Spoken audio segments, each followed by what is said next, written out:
Good afternoon and welcome attendees and speakers to this AIBC webinar today. Australia-India Prime Minister's Virtual Summit, its implications for business and economy. We have an amazing group of people today with us, attendees and speakers from Australia and India, which is indeed a unique event because it is taking off directly from where the PM's virtual summit left off. A very warm welcome to our High Commissioners, His Excellency Gitesh Sarma with us today. Also a very warm welcome to His Excellency Honorable Barry O'Farrell, AO, who's also with us today, joining us from New Delhi. We are delighted to welcome Ambassador Anil Wadhwa, former Secretary, East Ministry of External Affairs, India, and currently the chair of CII task force working on the Australia economic strategy. Business Council of Australia Chief Executive Jennifer Westercourt AO, thank you for your participation today. And also Chair of Export Council of Australia, Dianne Tipping. Thank you very much. You do represent the voice of international trade in this country, and we are delighted to have you and Jennifer with us today. Vikram Singh, country head of TCS, Tata Consultancy Services, representing a reputed international brand. Thank you for joining us as AIBC's event partner today. We have also with us today, Neville Roach, Chairman Emeritus of AIBC, and Consul General of India, New South Wales, Mr. Manish Gupta.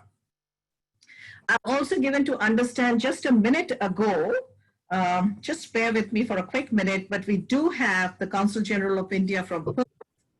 A warm welcome to the Deputy High Commissioner from Canberra. We've got several officials from DFAT, from state governments, as well as from Global Victoria, among our CII, FICCI, and other council partners. So welcome all to this webinar. We have with us AIBC National Chair today, Jim Varghese AM, and National Vice Chair Sanushka Siomangal. I am Shiva, most of you know me. For those who don't, the immediate past National Chair of AIBC, the current Chair of AIBC Women in Business, and it is indeed my pleasure and privilege to commence a very exciting and a really inspiring dialogue today, which I hope will move the dial for the Australia-India bilateral business relationship. The time for me is ripe. The time for me is now. And it is indeed my privilege to invite Jim Varghese, AIBC National Chair, to kick off and to deliver the first set of opening remarks. Over to you. May I invite you, Jim? Thank you, Shiva, and I join with your acknowledgements. And can I start by acknowledging the traditional custodians of the land we have gathered on today in every part of our nation here in Australia. I pay my respects to elders, past, present, and emerging, for they hold the memories, the traditions, the culture and hopes of Aboriginal and Torres Strait Islander peoples across our nation here in Australia. It is very exciting today to have received such an enthusiastic response with 310 registrations to date. These registrations include Indian businesses and Australian businesses based in India as well as Australia. There has also been a strong Australian and India media interest too. So what would we expect from a webinar like this? Well, this event will be the first of its kind, a milestone event capturing the discussions in terms of business opportunities arising from the virtual summit held recently between the two prime ministers. This high-profile event has already attracted high visibility among the top echelons of industry and both governments. A discussion paper will be published after the webinar. This discussion paper will capture high-level initiatives and actions that major industry stakeholders are proposing to undertake post the virtual summit and to fast-track a deeper business engagement between the two countries. The Australia-India Business Council is keen to set up an ongoing task force along with the Business Council of Australia and the Export Council of Australia to take this relationship to its next level. The Australia-India Business Council was established in 1986 to foster bilateral relations between the two countries with the support of the then Prime Minister of Australia and India. AIBC is the only non-profit organisation with a mission to promote trade dialogue between India and Australia through nurturing and maintaining close relationships in both Australia and India with federal, state and local government agencies, the diplomatic corps, corporations and industry bodies. During a virtual summit held in June 2020 between Australian Prime Minister Scott Morrison and Indian Prime Minister Narendra Modi, India and Australia signed 9 agreements covering strategic partnerships, a shared vision for maritime cooperation in the Indo-Pacific, cyber and cyber-enabled critical technology cooperation, mining and processing of critical and strategic minerals, mutual logistics support, and cooperation in defense, science and technology, cooperation in the fields of public administration and governance reforms, cooperation in vocational education and training, and finally, water resources management. The bilateral economic engagement has been on the rise for the last few years. Our speakers will undoubtedly go through the metrics of this trade, particularly in 2018-19, and the investment in Australia and Australia's investment in India. I'd like to quote these phrases from Honourable Simon Birmingham, the Minister for Trade, Tourism and Investment, where he said, "No single market offers more growth for Australian business than India out to 2035.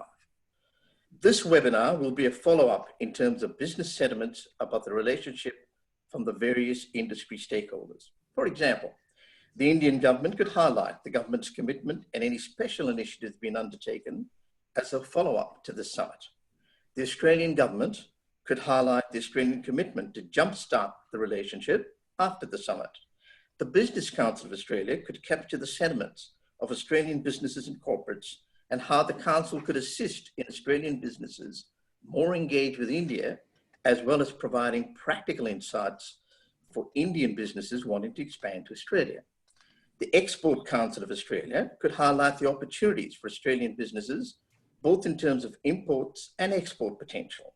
Our event partner, TCS, which is a large investment in Australia, could highlight the opportunities of working together in Australia and providing Australia with employment, skills and innovation. As AIBC National Chair, I should like to highlight the role of AIBC in facilitating the relationship and fast-tracking it to the next level after the virtual summit. We have structured ourselves actually to meet the challenge. We have established national industry chapter chairs with some of the top corporate leaders in Australia heading them up. And they range from agribusiness, corporate Australia, digital, education and skills development, financial services, healthcare, make in India, renewable energy, SMEs, startups and innovation, women in business, young business leaders, and we're also exploring tourism and sports. However, one of our biggest and most recent innovations has been the AIBC Digital Exchange Forum. This is positioned as an innovative digital engagement enabler for our AIBC members and partners to facilitate the bilateral trade and business leads and opportunities for our membership through this innovative platform. We will be sharing more insights and measurable analytics that will come out of this digital exchange. And I will in fact be promoting the use of the AIBC Digital Exchange as part of our AIBC roadmap of delivering continuous improvement and greater value benefit for our members and partners. So finally, we would like to continue to deepen our engagement with our partners, FICCI, the Federation of India's Chambers of Commerce and Industry, and CII, the Chamber for Indian Industry, Invest Australia, and more recently, the Australia Indo Chamber of Commerce. And can I conclude by saying we, of course, really look forward to sharing the Business Exchange Forum with the Business Council of Australia and the Export Council of Australia. Thank you very much. Thank you, Jim. Thank you very much. And may I now invite Jennifer, Chief Executive Business Council of Australia, to deliver some opening remarks, please, Jennifer. Thank you very much, and good to be with you all this afternoon. I think we can think about our relationship with India in three ways. The first is the incredible opportunity. And I think any emergence from a post-COVID environment where we see Australia having another 30 years of growth is going to depend on being able to foster an incredible relationship with India. The opportunities are huge. Trade relationship is worth $30 billion. Others will go through those figures. But it's deeper than that. It's a relationship built on trust, on common interest, on shared values of democracy and the rule of law. And our interests are starting to converge in a way that they have never converged before. And we saw that at the virtual summit between our two leaders just recently. We have a society that has an amazing growth trajectory, even in a pre-COVID environment, and I know in a post-COVID environment. We've got a society that is rapidly advancing in terms of its economy and its technology. We've got a middle class that's exploding. And we simply, as Australians, have to say, if we want that next 30 years of uninterrupted growth, if we want our prosperity to be enhanced, then we must develop a closer and closer relationship with India. The second way we can think about India, just slightly more controversial, I think, is as a competitor, but nevertheless, we should remember that India in its emergence will be a competitor, and it goes to Jim's point about the need for better structures and better understanding, because if I think about the cost of the Mars mission from India and the cost of the United States Mars mission, the cost difference is just incredible. And we see the proliferation of very high-skilled IT workers that are a magnet for investment and a magnet for location of many operations in India. That's not about a labour arbitrage in terms of cost. That's about highly skilled people being able to perform these astonishing data analytics functions. But that will be a form of competition. But the biggest way I think we should think about India is as a partner. And obviously we saw that last week with our Prime Minister and Prime Minister Modi announcing that new comprehensive strategic partnership. And there are many areas where we can, I think, strengthen our partnership arrangements.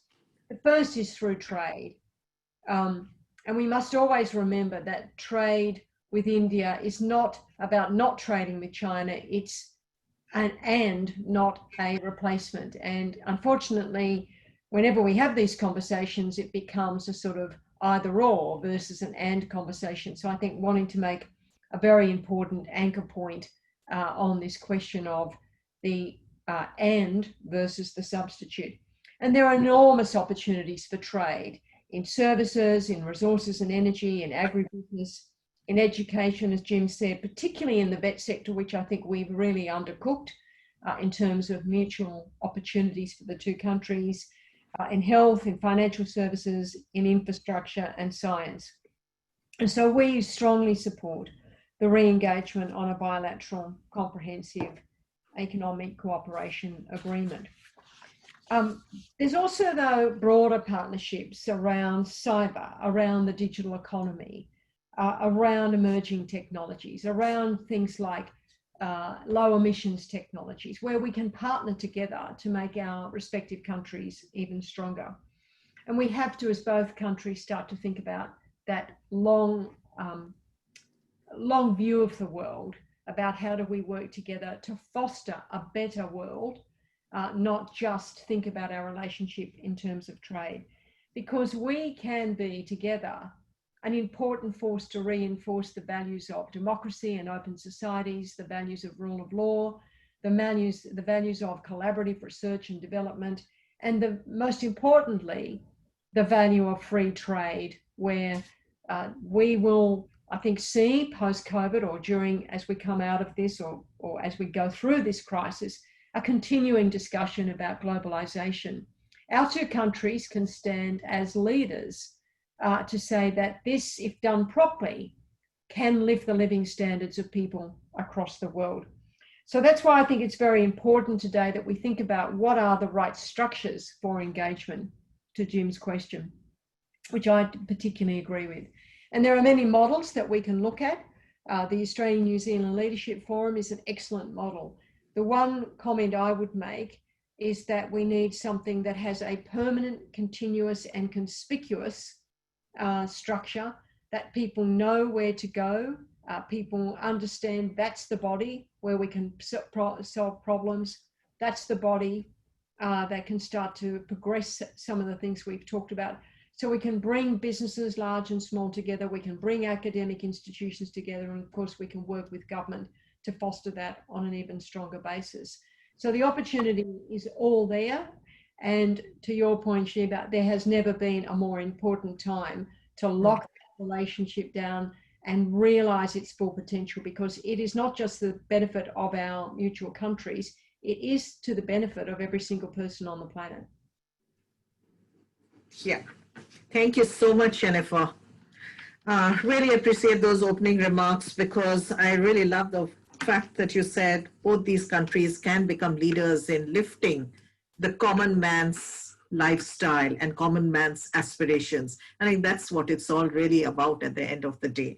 So thank you so much for those opening remarks. And now I'm really keen to get started with our dialogue. And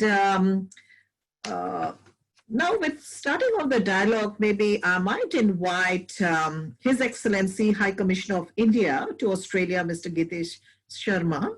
Since coming to Australia, I have personally found him extremely active, very focused on taking this bilateral business relationship to the next level. So, Mr. High Commissioner Sarma, the question I have for you is this. There were 9 MOUs that were signed at the recent PM's virtual summit. Which other MOUs you think can create a real positive change in the relationship between the two countries? Over to you.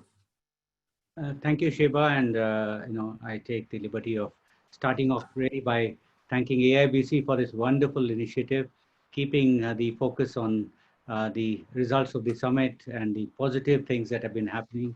So we need to continue to put the spotlight, and you are doing exactly that.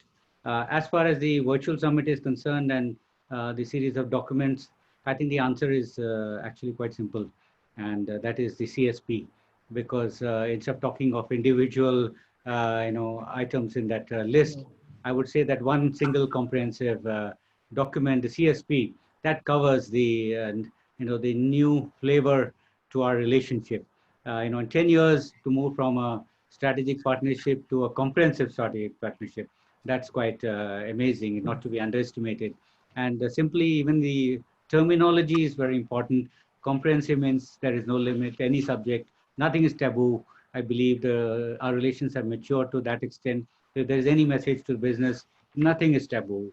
The other day, Prime Minister was talking of defense. We have a huge requirement, agriculture, tourism, cyber, everything that we say. And the strategic is always long-term. We're not looking for a quick deal, transactional kind of relationship. It's there to stay. We are there to be partners. Well, the third term is partnership also. So really, I think that sums it up, that the spirit of the relationship is really, in that capsule, you'll find it, CSP. If you go through that, everything that is explicitly stated is fine, but everything that is not stated explicitly is also equally good. The environment in India has changed, and of course, globally also the pandemic situation. If we look, we're talking about Make in India, but Make in India doesn't mean that it's a kind of India going into some kind of lockdown vis-a-vis international activities. If anything, it is only going to need more reliable partners. The upscaling opportunities in India is immense. As I said that we can talk of a simple thing, but if I say the other day what Prime Minister said, a defense relationship. Imagine if we were combining to make a common platform, complete platform, defense platform, with very similar kind of scientific abilities. That would be a real multiplier in the nature of our relationship. Similarly, cyber, we face real challenges. But also look that some of these technologies are really, they're developed around individuals, the human resources, extremely talented individuals. Even before I started, this was mentioned about a huge pool of Indian IT professionals. The same goes with Australia, known for its innovative skills, mathematics, sciences. So these are the new challenges, contemporary challenges, and requirements. So I think there is, I wouldn't use the word competition. I think there is a possibility of working together, partnering, and even upscaling. That what you do over, about 26 to 30 million, to do it on a larger scale, and GST-based India, which covers almost 1.3 billion people, one of the largest common spaces with uniform taxation. All you have to do is open one door, you're inside, and it's all there for you to tap and find suitable business opportunities. I would say that here, if I can give any message, I'm sure it'll come out in your discussions, that I mean, you mentioned my own stay here, 6 months plus. Sometimes I find a lot of preconceived notions. Let's leave that all aside. Let's just dive into this relationship. You'll find many of these things that you have in mind, it really doesn't exist on the ground. The bilateral track. SICA is the Comprehensive Economic Cooperation Agreement. We are on a bilateral track with Australia. So whatever is you didn't think happened on an international multilateral scale, if we are good friends, we'll always find some way. There will be a red carpet, there will be hand-holding, there will be very proactive states. So it's really for you to choose a good partner and to sense and smell an opportunity. India's waiting, and I think that summit has said it all. Thank you. Thank you very much, High Commissioner. And on that note, perhaps it would be appropriate for me to actually invite His Excellency High Commissioner Honorable Barry O'Farrell, AO, who's actually with us again from New Delhi. I have to say it's been a privilege for me working with Barry over the years, and I for one know his intense passion, interest and passion for India. So High Commissioner, my question to you is, which have been signed, which very recently, do you believe there are some amongst them that can actually create a change in terms of the Australian perspective and for Australian businesses? And this is Mr. Farrell, Barry O'Farrell. If you could come in. Thank you, Sheba. And I start by, of course, agreeing comprehensively with my friend and counterpart, Ambassador Sarma, because I do think that the Comprehensive Strategic Partnership is designed to be the blanket, if you like, that sets that covers everything else beneath it. And but you won't be surprised to know that I think that all of the MOUs that were signed, the 8 other agreements signed, are worthy of attention, because they reflect a deepening of our relationship and a growing shared interests between India and Australia. And I think it shouldn't be forgotten, and nor should MOUs with India be underestimated, because they are important enabling mechanisms for government-to-government relations, and they provide a framework for engagement and for building a body of work, and importantly, for businesses coming into India,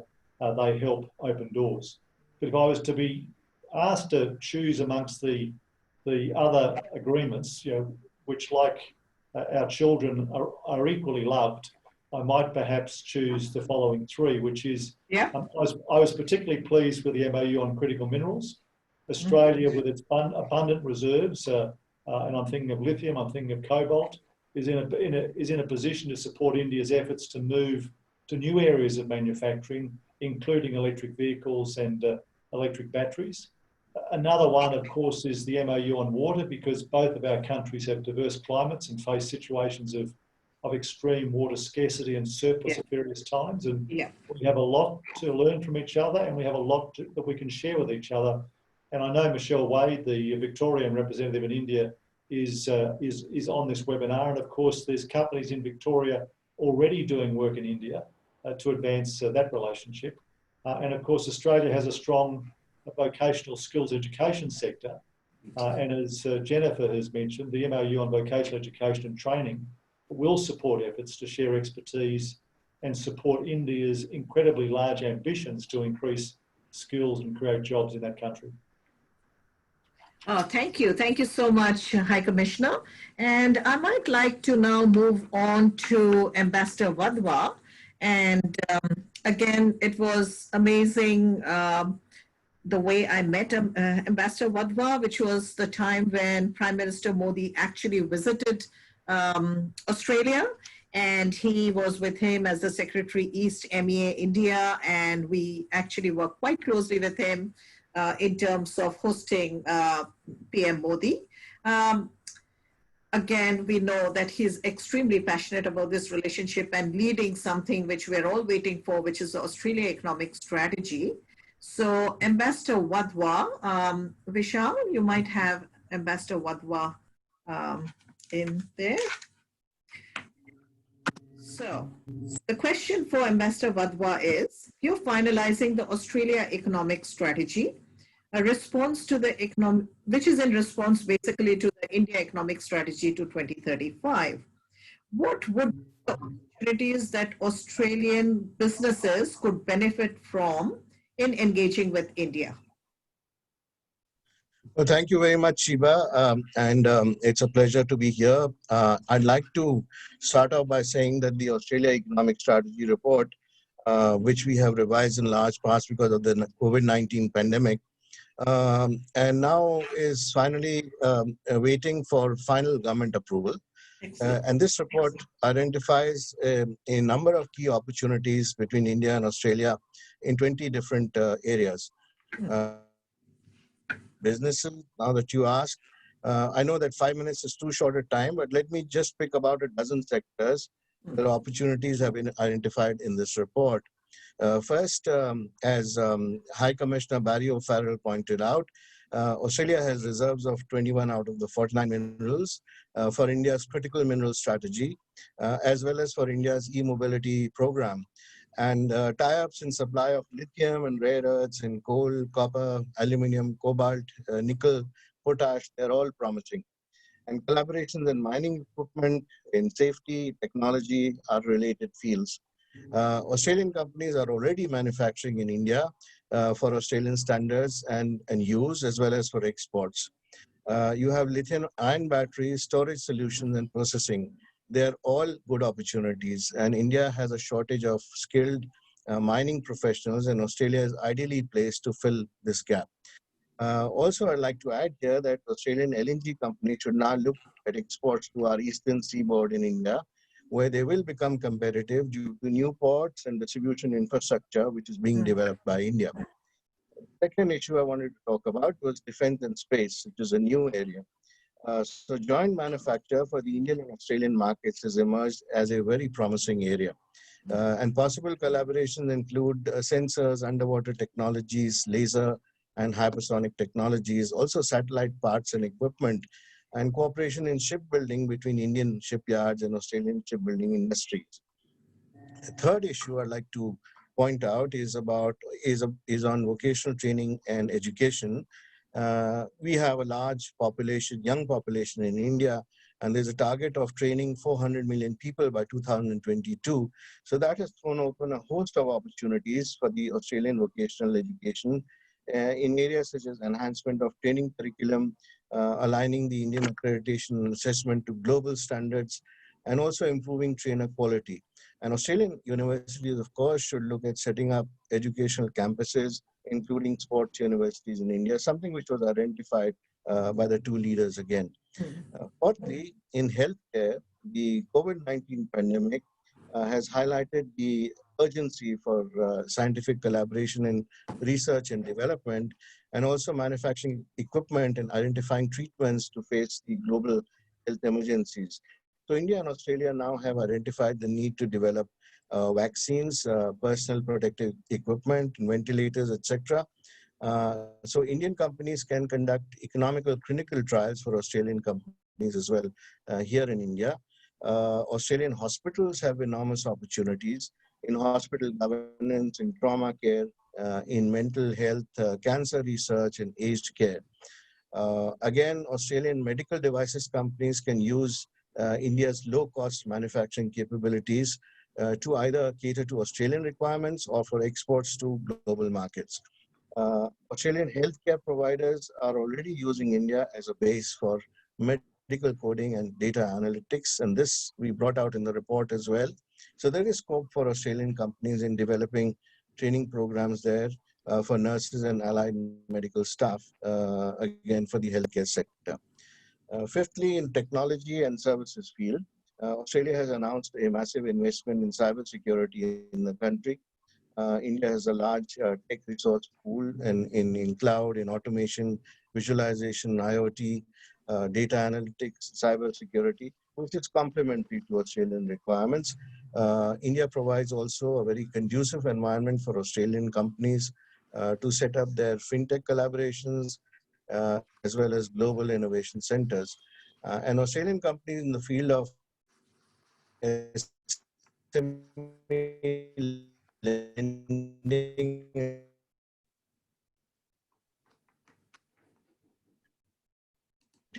Consul Australia. Sixth is the issue of agribusiness and food processing. Here in grains management and storage techniques and logistics for supply chains, reduction of post-harvest losses, rationalization of costs, these are all promising areas. And aquaculture, deep sea fishing, food processing technologies, also maximizing dairy output. These are areas where Australian companies can really play a big role in India.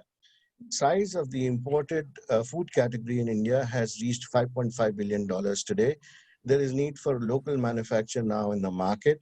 Some Australian companies have already entered the market, and we interviewed some of them, both in manufactured and packaged foods, as well as in snacks and food machinery manufacturing space. So that's an important area as well. Seventh is, if one looks at the development program for special corridors in India and the smart cities program, Australian companies have opportunities in green technologies and policies and rating systems, in town planning, design and waste management solutions, in industrial and urban water recycling and treatment systems, in urban road design and safety systems, in intelligent transport systems, and also smart grid technologies, which is another thing in which Australia has done very well. So the focus in India in infrastructure has now shifted to highways and toll roads post-pandemic. And Australian super funds and infrastructure companies have an enhanced opportunity in this sector. They already have a presence there. They should just build upon that.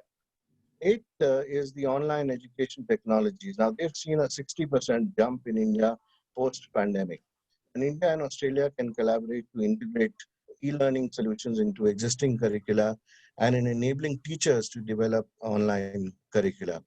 Ninth is the area of water resources, which High Commissioner Barry O'Farrell also mentioned, training and education in this sector, and developing sustainable solutions for water and economic development and water recycling.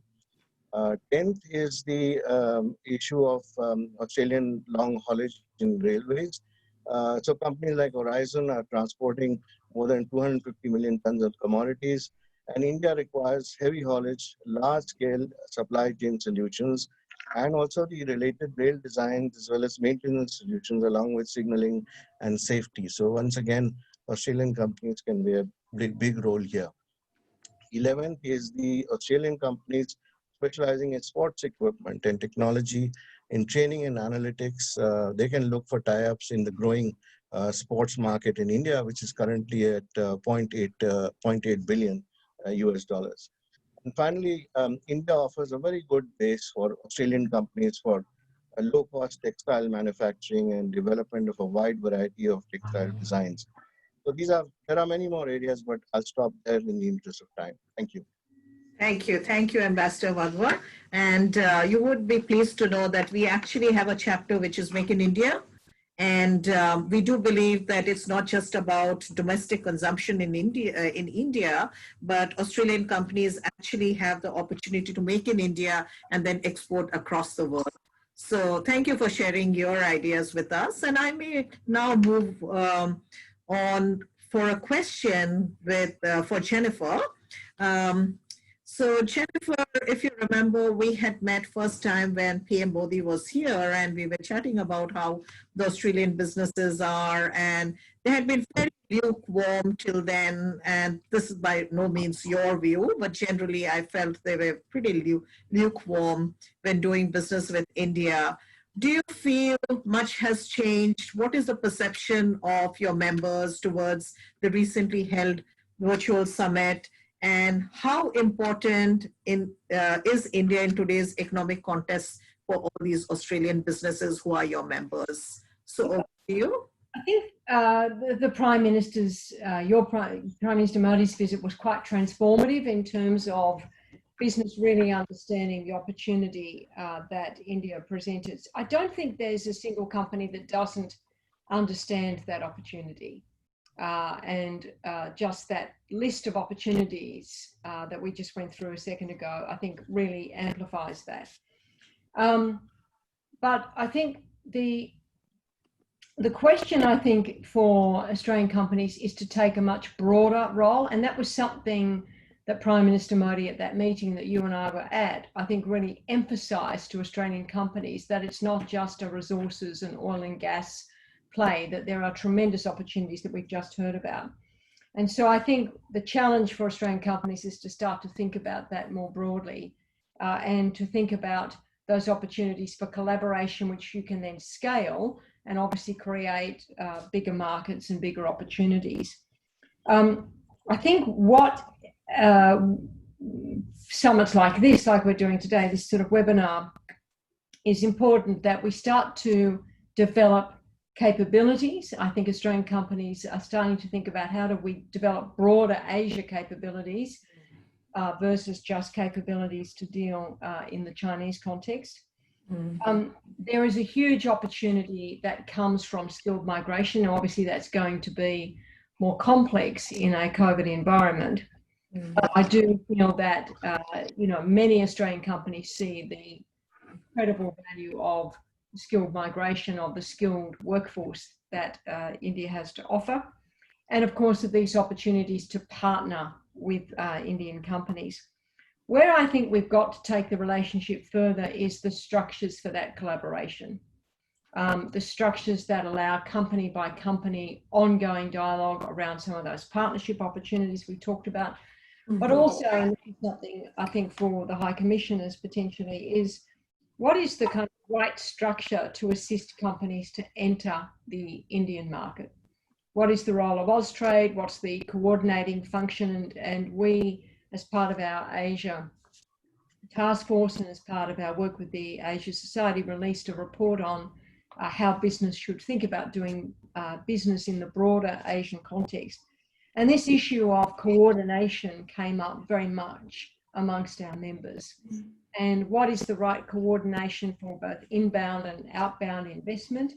Do we need to look at models like Singapore, where there's a lot more purposeful coordination of that investment, so that people can understand how they can navigate what is often a very complex environment?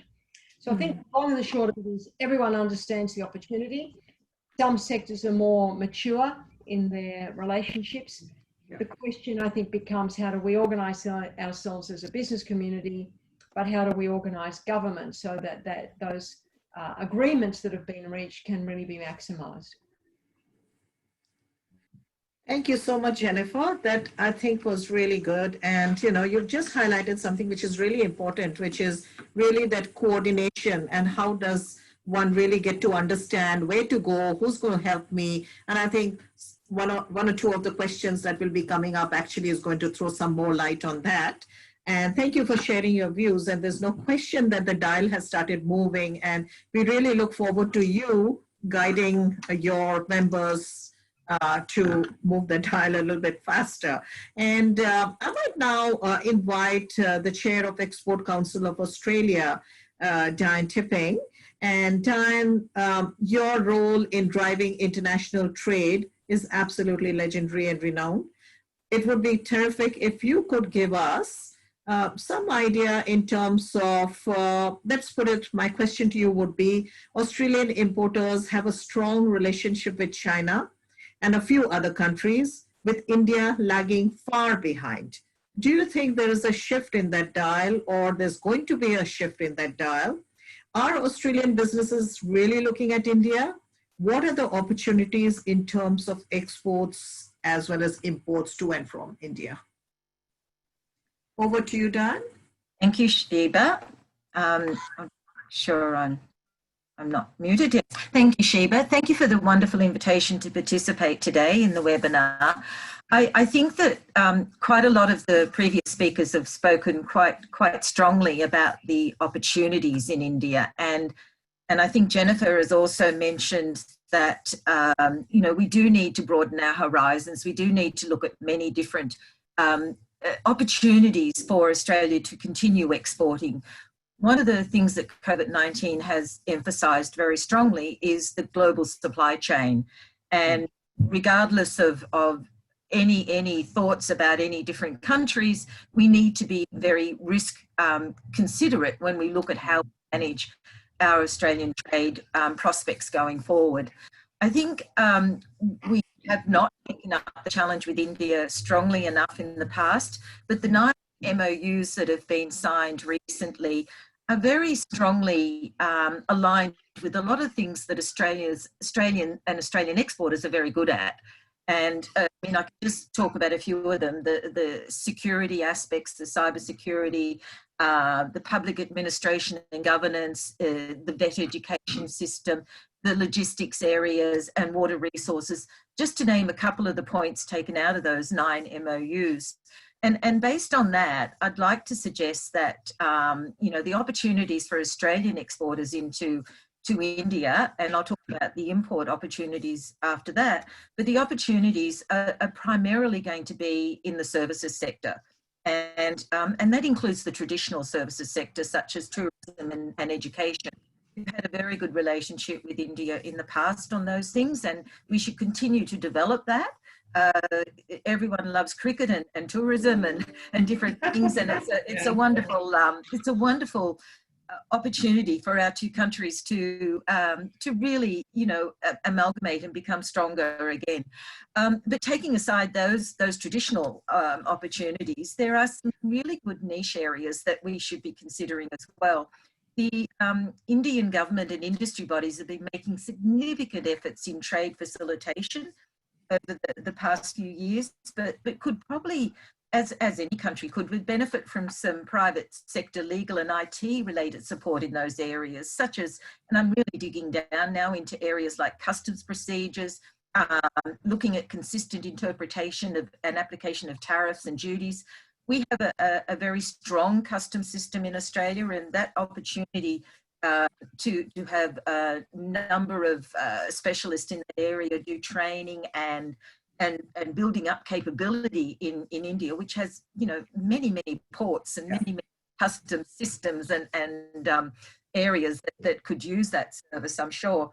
We believe there's opportunities in software management tools. Now, that may sound a bit silly because India is known for its IT capabilities, but there are a lot of various ag tech, biotech, health tech opportunities from Australia. We are very much a world-class country in supplying that sort of knowledge to, and I think one of the earlier speakers talked about mining tech, basically, and mining industry, and how we're world-class in that area. So I agree with that with that previous speaker, that those are things that we can do very well and work with India to improve and build up their capabilities as well.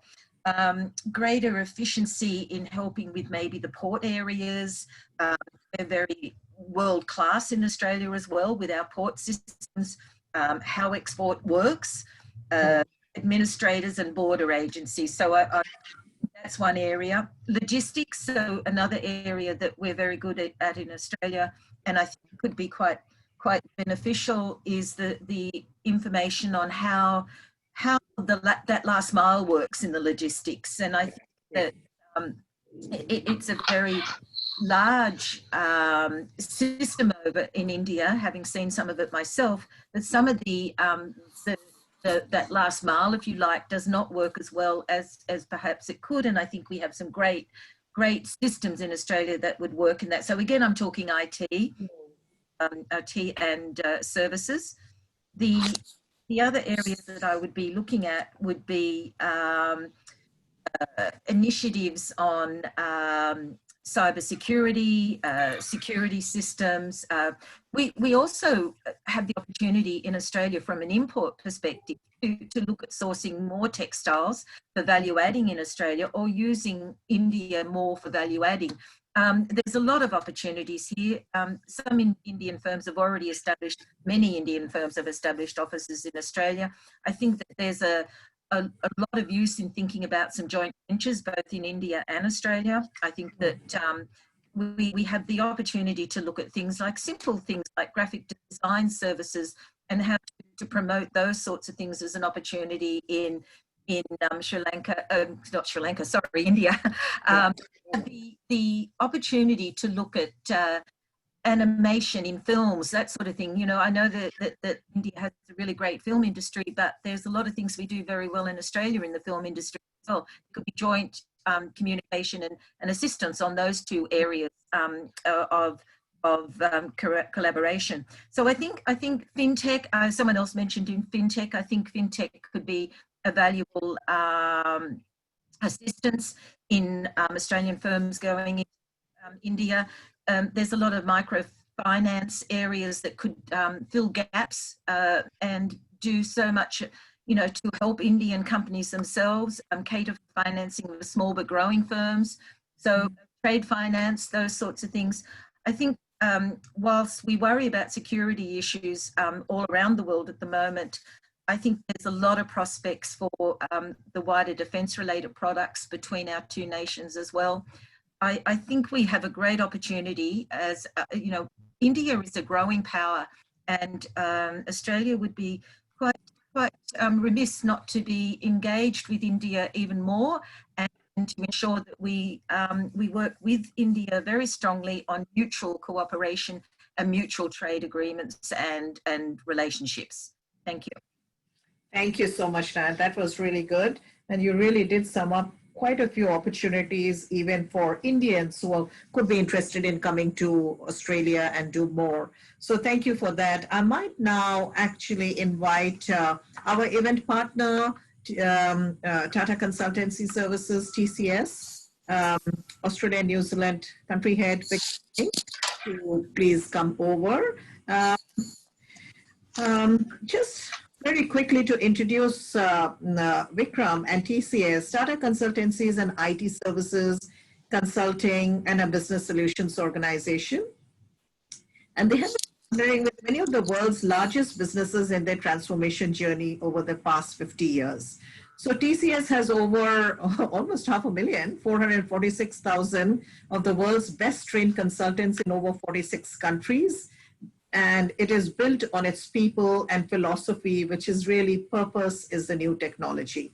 Being very purpose-driven organization, TCS has helped accelerate innovation for business growth and social good, and empowers greater access, equity, and inclusion in our society, which is what we are really looking for today, especially through the COVID and post-COVID days. It is indeed my honor to now invite Mr. Vikram Singh, the country head, to give a quick overview of TCS and its leadership, in leadership position in terms of what you're doing here in Australia.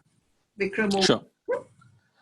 Thanks, Shiva. First of all, it's a pleasure to partner with you, and also want to sincerely thank His Excellency Gitesh Sarma, Barry Farrell, Ambassador Wadhwa, Jennifer, Dianne, and all the panelists for joining today. It's very interesting discussion. Until now I heard, and I saw a lot of MOUs, a lot of CSPs and strategic planning. And I'm trying to share some of the data point from TCS perspective, which you know is part of the global Tata group, which is one of the largest, most diversified, but trusted brand from India, and have a major investment in India within TCS as an IT company, as well as other businesses, which is Land Rover, Jaguar, Tata Communication, and other group companies, including Tata Power, is a big importer of coals from Australia. So with that, Vishal, can you move to the next slide? So what I just want to highlight as a part of a lot of feedback, which I think Dianne and Ambassador Wadhwa and everybody shared, IT, the skilled workforce is a key enabler or key differentiator for India.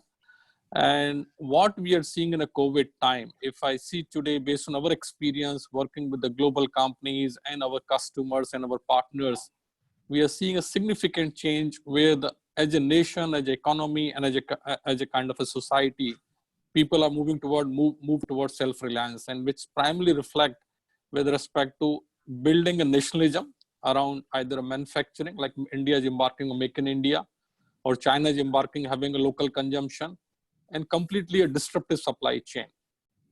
To achieve that, all countries, political willingness and focus, what is going to make the difference from our perspective is focus on digitization. Whatever is happening, ultimately the technology will be the forefront, and how companies like TCS is embarking to make that happen. While we do that, there is still a big focus on the sustainability in the form of a good health and well-being, food and safety, climate change, clean energy, and that's why you see a lot of crossover across the different industries. So that's, while we do the digitization, there's a 4C or 4 pillars which we see. Vishal, can you move to the next slide, please? Yeah. So as a technology, what we are saying, while we are embarking and working with a lot of companies, either in Australia and globally, we are seeing technology will play a core, the spine of the whole enablement and transformation in today's world, where COVID is very uncertain and kind of predicted. Staying connected with our people, our customer, our associate. We are building investment where you can see that when the whole pandemic happened in Australia, as well as India and Philippines put together, our today 95% workforce of what 450,000 people, what you said, Shiba, were working from home, even working today. So while achieving that, we have invested a big time in collaboration, how the whole workforce and whole workplace will look like. And have invested a big time in enabling the technology enablement through the cloud, while ensuring the safety and security of our businesses, our people, our country has been a big focus. And that is also reflected if I see a parallels for our investment in Australia. We have invested a big time in creating a cybersecurity talent pool locally, working with the government and the CRCC as a founding member there. We have invested a big time in innovation. We have put an innovation center in Sydney and embarking a lot of data-driven, a lot of our analytic insight, working with the large financial institutions, utility companies, and helping them to be competitive, to be forward-looking, and making the best enterprises in the world, not only in the Australian market perspective. And the second dimension I want to highlight is, while we are working in the business community, our big focus has been a research and innovation, and working closely with the STEM programs, either with the girls, which is the big focus for us as part of our diversity and inclusion and kind of a commitment to the community and society. And we are seeing these changes or these investments are really showing our ability and commitment to work with the local societies while we are embarking on the working with the businesses and the country and the leadership in that marketplace. So with that, I'll hand over to you, Shiba. Oh, thank you very much, Vikram. That was very, very good. And I have to say, you know, your company is really well placed indeed, because, you know, with the COVID situation and the way things are, digitization is, as you rightfully put, going to be the backbone of any economy going forward. And we wish TCS all the very best to build that capability with the Australian companies that are based here in Australia and New Zealand. So thank you, Vikram. I'm going to move on now and invite AIBC Chairman Emeritus, Mr. Neville Roach. Neville, I've had the opportunity to work over the years, from being the president of NSW, AIBC, right till the national vice chair and chair's position that I held. And the one thing I know about Neville is his passion for this bilateral relationship is literally, in one word, legendary. So I would love Neville, if he can come forward and provide some comments on the virtual summit that happened and what it actually means for the bilateral relationship in the next few minutes. Thank you, Neville. If you could take over. Thank you, Shiba. Can you hear me? Yes, we can. Well, thank you for giving me the opportunity to be part of this summit. I seem to be losing the screen. I'm on Vishal's screen, it tells me. Yeah, we can see you and we can hear you. Well, I can't see anyone, so that's a bit of a problem. But anyway, if you can see me, that's fine. So clearly, I even wrote an article about the fact that the historic summit was a genuine historic summit, not just one that was called that. And having the strategic partnership agreement finally signed, I think, is a landmark thing that has been on the horizon for a long, long time. I want to congratulate people involved, the two high commissioners who are here, the consuls generals, as well as Ambassador Wadhwa and Peter Varghese. I think they are the people who together have brought us to this point where, going in the past and speaking about the past, we have seen a lot of false dawns. But from my perspective, this time what we are really seeing, we are genuinely seeing, that the sun has risen.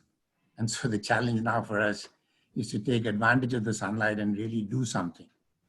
And in the end, I think the main point I want to make today is that the presence of Indian corporates in Australia is quite high. IT companies in particular, but also the major banks and others in New India Assurance, they are all here. And they have a lot of people here. And so the people-to-people links between India and Australia in this direction are very, very high. That gives Indians a very strong commitment to Australia because they have personal experience of it.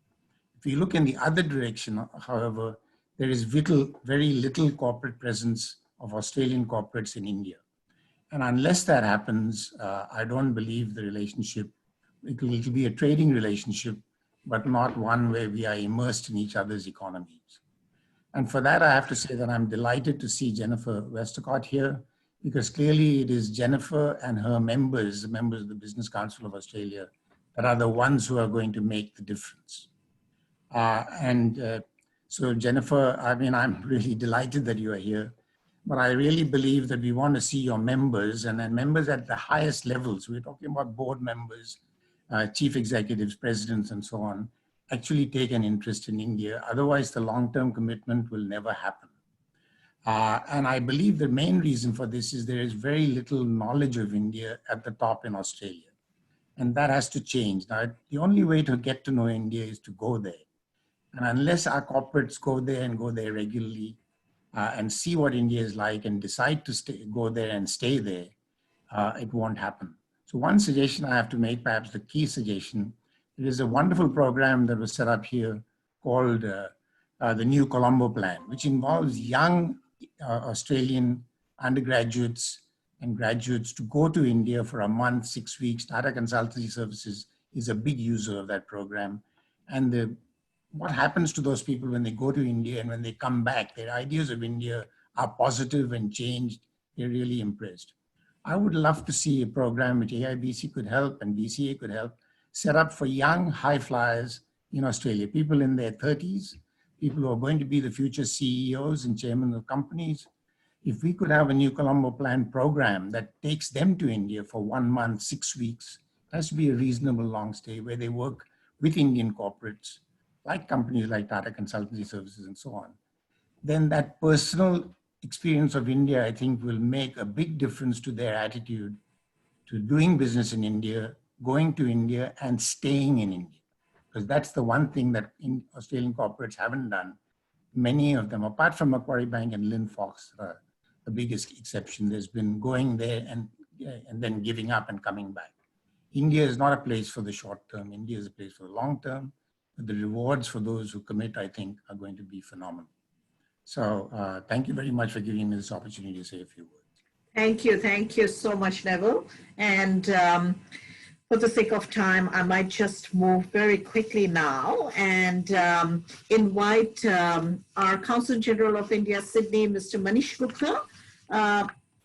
May I request Mr. Manish Gupta to come in, please? And again, you know, talking about Mr. Gupta, I have to say that it has been an absolute pleasure working with you, obviously because I'm based in Sydney, but also the number of events, bilateral events and, you know, events that you were having in your consulate pre-COVID days.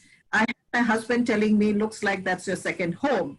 So I have to say, you've done a lot within the short period that you have been here, and we would be very much interested in hearing from you what you believe could be some immediate opportunities for New South Wales businesses who may want to go to India, and how could your office primarily help? Over to you, Mr. Gupta. Thank you very much, Shiba. Thank you, AIBC. My regards to both the High Commissioners, the eminent panelists today. You know, a lot has been said about this relationship, so I don't want to dive too much into the macro aspects of it, but a few micro things certainly I would like to suggest, you know, from my experience here for the last 1 year. Services for New South Wales, it goes without saying because Sydney is the hub for the services sector of Australia, if I may say so. So it's a big opportunity. And it is really gets supplemented by the presence of all major Indian IT industry being represented over here. In particular, the Access India program of the New South Wales government, I think that was a good beginning. Beginning in the sense because a lot of the IT industry, local IT industry here was exposed to India, the startup sector, fintech, cybersecurity that we are looking at. That's a big opportunity. And we really need to build upon this.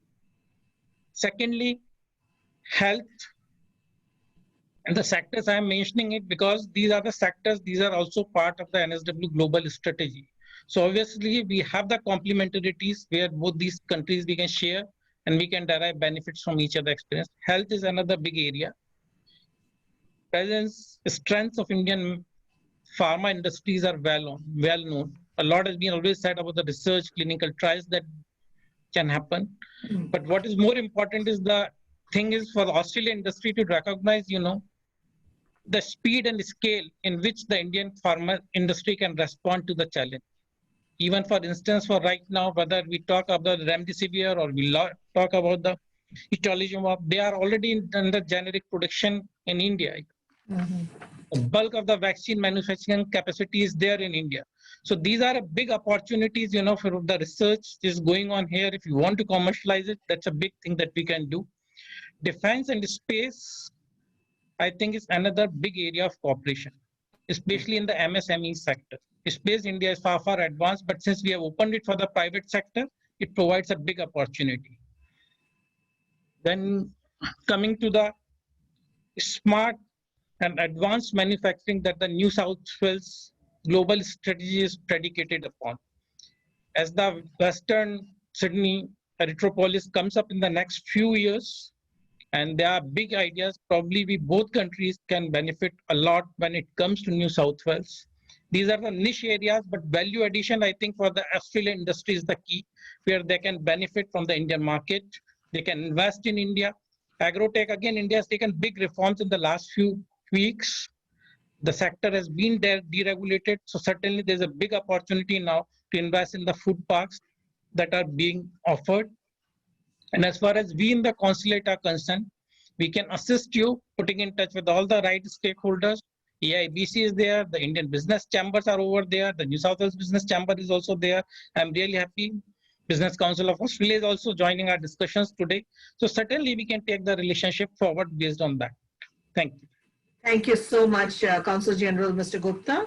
That was really good. And on that same note, if I could ask perhaps Jennifer to come in and perhaps maybe just in a minute or so, if you could explain if you had any special initiatives in mind which you wanted to launch to fast track this relationship with India, Jennifer?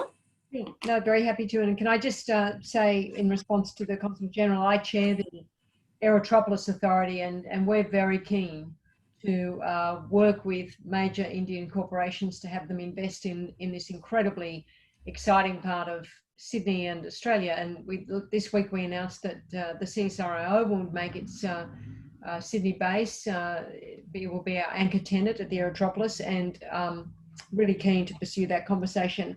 A couple of ideas. We're really keen to partner with the AIBC in establishing some new business structure here. And I think if I can sort of think about what would make this successful, I think it's got to be permanent.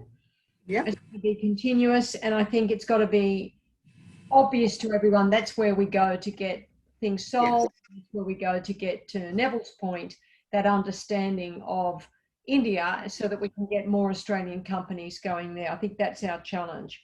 And if I think about some very good structures that I've been used to working with, the Australian New Zealand Leadership Forum, which is a permanent structure, it has working groups that genuinely work through issues to solve between the two countries.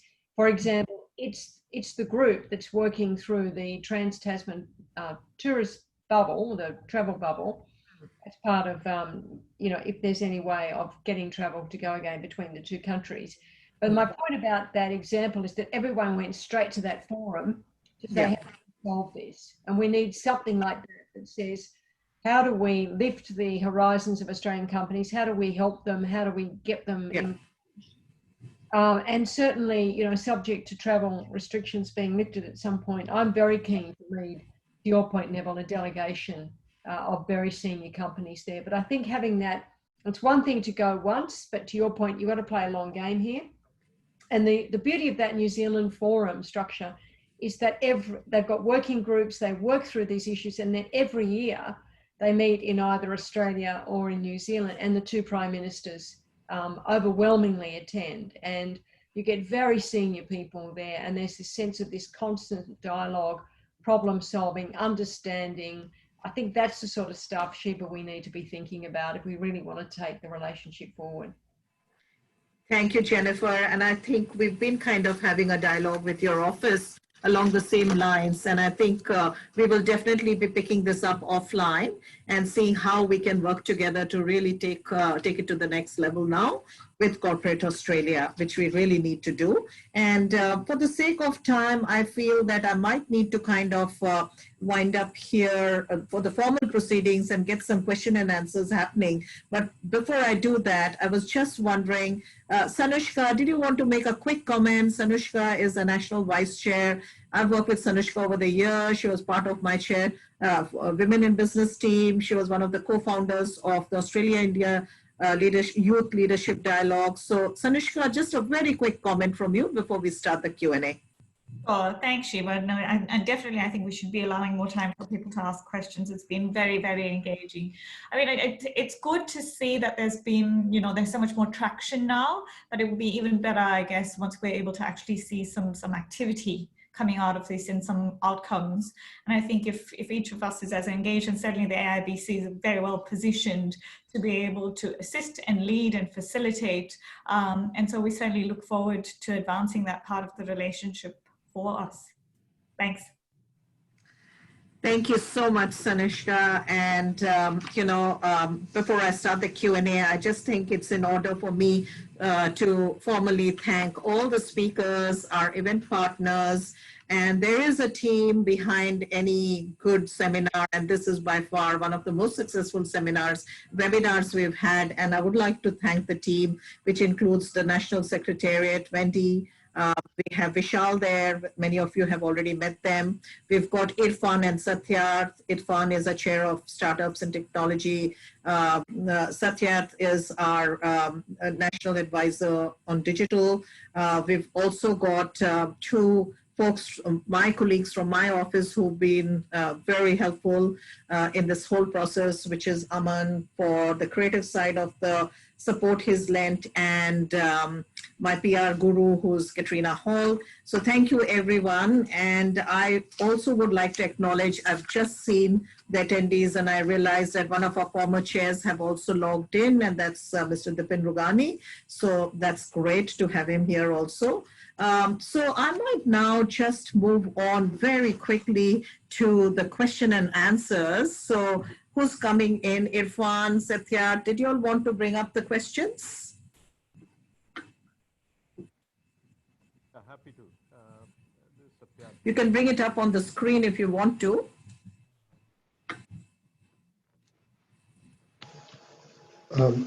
Yeah, it's on the chat. We will. Yeah, it's on the chat. And also in the Q&A window. Sorry, Irfan. Yeah, it's on the chat. On the WhatsApp chat. Okay. Okay, I can see that now. Yes, you've sent me those. That's excellent. Thank you very much. Okay, I might just quickly start with, I don't think we'll be able to really do, we've got heaps of questions. The first thing I want to assure all our attendees is that we will definitely be answering all these questions, and they'll be up on our website as well as our LinkedIn social media. But let me quickly grab one or two, one of which I would like to pick up is from Raj Suri. Raj has asked a question, and that's really about the people-to-people awareness. What are we planning to do? How can we drive it? Perhaps this question I would love High Commissioner of Australia and India to pick this up to see how we can drive those people-to-people relationships more and what he has in mind very briefly. Over to you, Barry. Well, Sheba, of course, before COVID, we were seeing great progress there. India was providing Australia with its largest growth in tourism, and equally Australians coming to India were also succeeding there. But ultimately, the biggest asset that we all have to do trans-Indian Ocean trade is the increasing diaspora in Australia. They bring greater familiarity for all Australians around India. Also, many of them who are engaged in business provide great Indian literacy skills for people looking to work. And so absolutely making use of the Indian diaspora in Australia, making use of every opportunity through sport, through culture, through other areas to ensure that we get better understanding, promote better understanding, because it's through interaction, it's through trust that you ultimately deliver what people who are on this webinar want today, which is the door opening and the deals that finally flow. Excellent. Thank you so much, Barry. I have a question from Dr. Partha, who's also the chair of our education chapter, which says that the education sector collaboration between Australia and India, how is it shaping up? And maybe I might request our High Commissioner of India, His Excellency Gitesh Sarma, perhaps to have a quick comment on that. Well, I think Australia is increasingly, it had before the COVID-19 become a very popular destination for Indian students, about 100,000 who turned up here. But there have been some changes and a shift in the mode of teaching that may need to be examined for its long-term, medium-term and long-term impact. But we are not just looking at students coming here. Of course, there's greater knowledge of world-class institutions that Australia can boast of. But we're also looking at, upgrading our own institutions, developing world-class institutions beyond the world-class ones we have already. Everything in India is about scale. Then vocational training also. Recently, we have seen some domestic pronouncements to that effect on vocational education.